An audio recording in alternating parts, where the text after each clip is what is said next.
Hej, jeg hedder Aya Noack. Jeg har Naturplanteskolen. I dag vil jeg gerne vise jer rundt i min skovhave.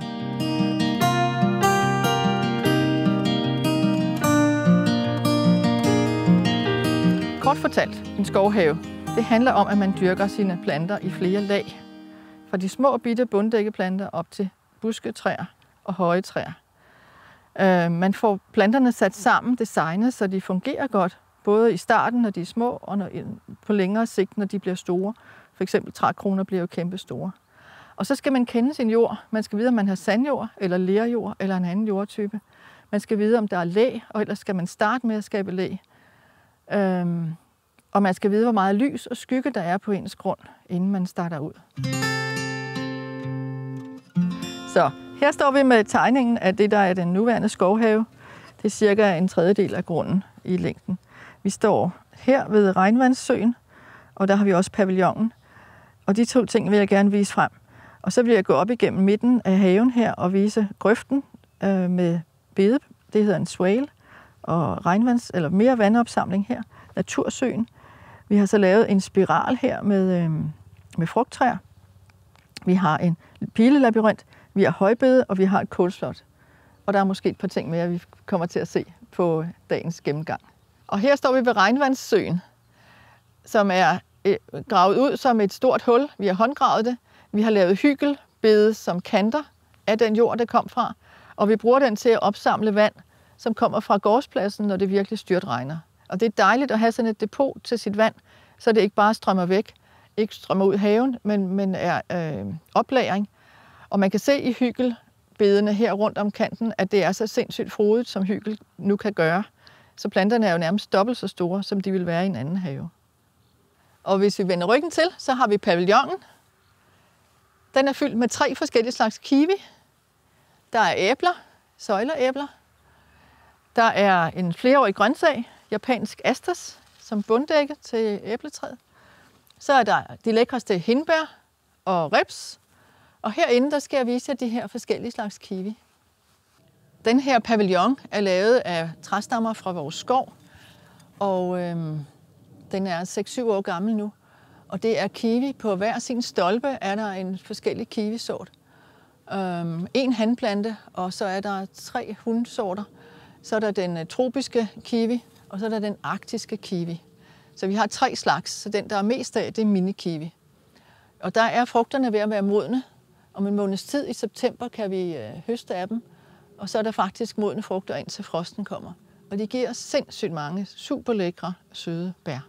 Herinde i skyggen har vi en specialitet, der gemmer sig, og det er kæmpe asparges. Udo hedder den, en slags asparges fra Japan. Prøv at se de her kæmpe blade og de hvide blomster, der tegner sig der. Og de giver kæmpe asparges-typer om foråret, og er virkelig en specialitet, som burde være meget mere kendt. Så skal I lige se det her. Vi har uden på pavillonen, kan man sige, vores hindbærstykke. Og der er de lækreste hindbær nu. Vi har alle mulige farver og typer i hindbær, inklusiv den her lækre lilla hindbær, der hedder Glencoe. Her har vi højbedskasserne. De er lavet som hygelbede med masser af god biologisk indmad i. Her har vi høstet hvidløg.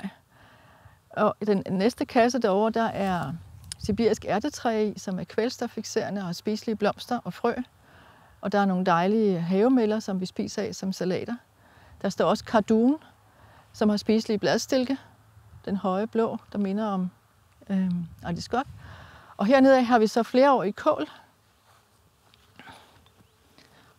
Og jeg skal lige vise jer den herinde. Jeg synes, det er så mega flot.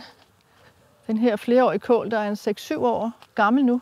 Det er den sort, der hedder kaleidoskop, som kommer fra Oregon, og som kan spises, bladene kan spises året rundt.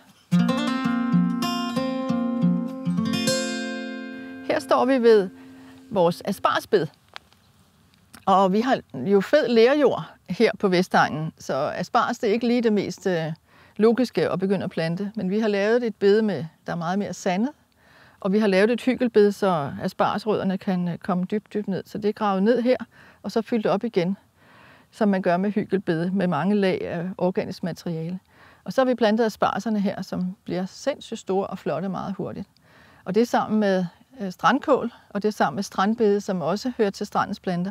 Og det hele er dækket med tang fra stranden, som vi dækker med hver halve år cirka, og på den måde beskytter planterne og gøder dem og giver dem deres naturlige miljø. Og her der har vi komposten. Den er inde i skyggen, hvor den skal være, og den er meget vigtig for hele vores projekt. Og her til den anden side, der har vi kålslottet. Og kålslottet er en moderne udformning af kålgården, som alle ejendomme har haft i gamle dage. Der har vi alle vores flereårige kål. Vi har op til 16 forskellige slags flereårige kål her. Nu er vi sidst på sommeren, og kålen har det ikke så godt. Det er meget gamle blade. Og det fantastiske er, at derfor har vi sommerfuglelarverne. De kan æde alle de her gamle blade. Og så når det bliver lidt køligt, og så kommer der jo friske, nye, sprøde blade op, som vi gider spise. Vi har lavet det som et hygelbed, og med sådan her struktur på, fordi så kan vi beskytte for rådyrene om vinteren. Og vi kan også beskytte mod duerne, som gerne kommer ned og gerne vil spise de her kål. Mens der er fuld gennemgang for sommerfuglene, for dem er vi rigtig gode venner med, og de må gerne spise vores kål. Og her har vi så vores gravefri køkkenhave. Den ligger i en smal stribe heroppe i midten mellem de store træer, for der er sol nok. Den er utrolig dejlig frodig. Mere end man skulle overhovedet tro, man kunne. Vi vander aldrig. Vi gøder ikke mere end det kompost, der kommer på om foråret. Og vi fjerner altså heller ikke ukrudtet, fordi lige så snart man gør det, så får man et bart stykke ud af det, og så bliver planterne svagere. Så en del af frodigheden her, det er, at vi lader det stå urørt. Og der er jo så meget mad. Der er bønner, rødbeder, bladbeder, Hokkaido, græskar, squash, træspinat, katost, bladbeder, det har jeg sagt, strandbeder og meget, meget mere.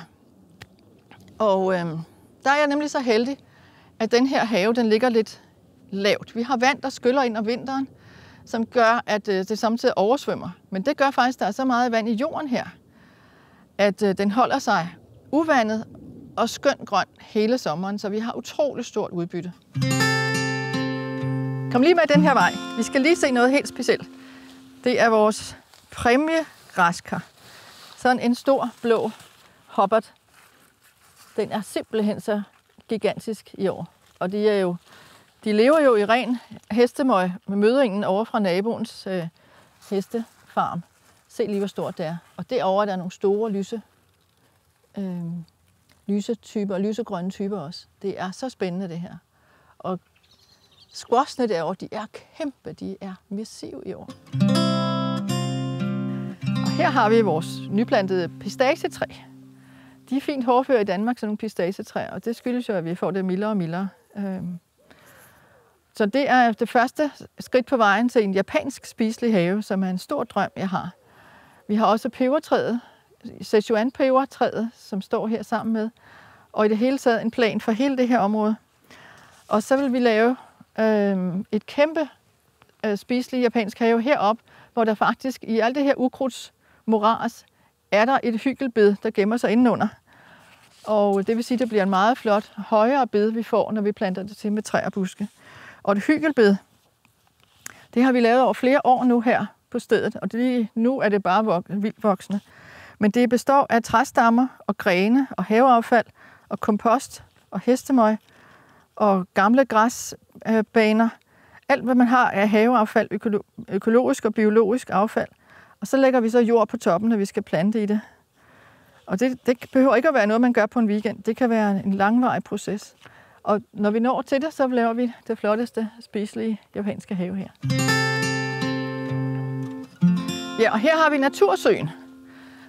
Og den er virkelig en vigtig ting i hele det her setup, i hele det her design. Den er tør nu, og det er også meningen.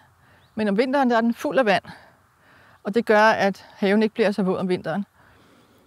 Og så har den jo givet en masse jord, som vi kunne bruge til hygelbede andre steder. Så det har været en kæmpe fordel. Og nu kan naturen så nyde godt af det i mange år frem. Vi får meget mere biodiversitet ved at have sådan et vandhul her.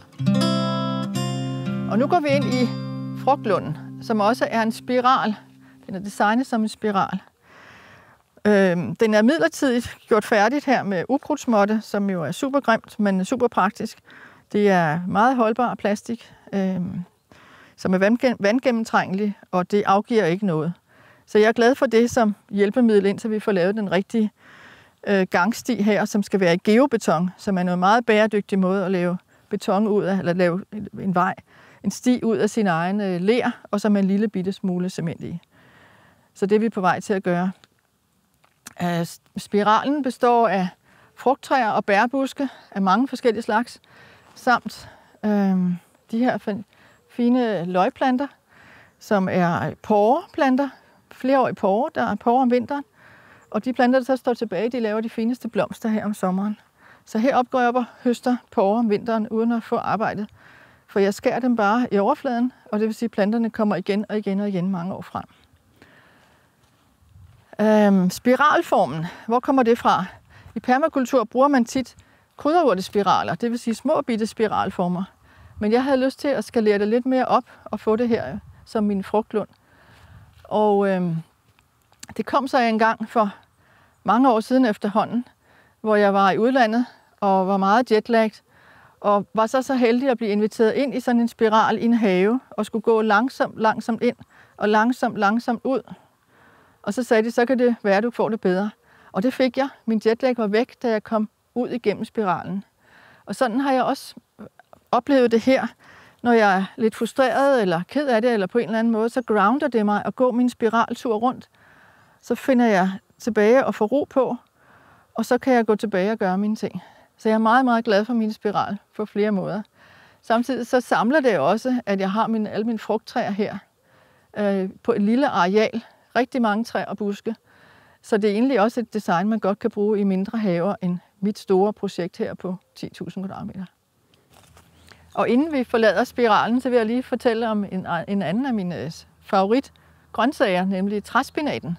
En enårig plante, som bliver lige så stort som et juletræ på en sæson, og man kan spise bladene som salater og spinater hele sommeren igennem. Man kan plukke de her skud som sommerasparges, og i det hele taget nyde den til mad, til alle mulige former for retter hele sommeren. Den er rigtig dejlig. Dejlig struktur, dejlig smag. En af mine favoritter.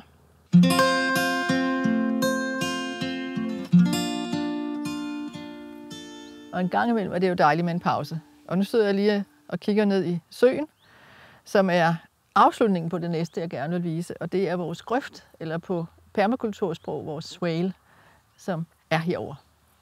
Og her har vi grøften. Og den er dyb nok til, at den kan tage alt det vand, der kommer ud fra markerne om vinteren. Så det hjælper mig rigtig meget med, at jeg ikke får oversvømmelse om vinteren. Samtidig er den så lav, at det er en perfekt sted at dyrke mynte. Så jeg har flere forskellige slags mynte, for eksempel chokolademynten her, som dufter noget så dejligt. Og den breder sig ikke op i det tørre græs, den bliver dernede i sin grøft, så det fungerer helt perfekt.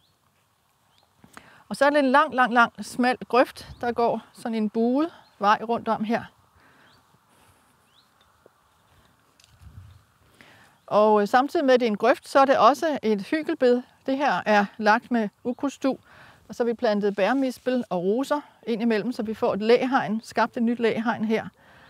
Og hygelbedet gør, at det suger fugt op fra grøften, når den er våd og fyldt om vinteren. Så det her, det er sådan ligesom et opbevaringsrum for vand fra vinter til sommer, Så vi har sin eget vandingssystem, uden at skal ud og bruge kunstig vanding til noget som helst. Og så har vi skovstien, det er den næste. Dejlig lille sti her ind i vores gamle skov. Og der kan man se den læ, som jeg var så heldig at overtage et gammelt mirabellehegn. Det er mindst 50 år gammelt. Og de træer, de giver læ til resten af grunden, så jeg kan gøre, hvad jeg vil derinde.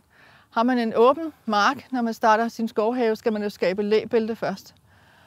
Men det behøver jeg ikke i det her tilfælde. Så har jeg til gengæld nogle gamle grantræer, birk og lærk, som indtil videre bare står her, men som jo kan bruges til noget andet spændende, når vi skal bruge de her træer til tømmer eller brænde. Så der har vi sådan en lille depot her. Vi ikke rigtig ved, hvordan det bliver, men det er også godt at have noget til gode, som kommer senere. Og i mellemtiden så er der sådan en hyggelig lille dunkel skovsti, helt op til vores kompostbunke og tilbage til planteskolen. Så det var egentlig hele det her afsnit, og jeg synes, det er en dejlig skovhave. Og der er masser af mere arbejde i den, men jeg hygger mig med det hver eneste dag og hver eneste år. Og alle er velkommen til at komme og se den.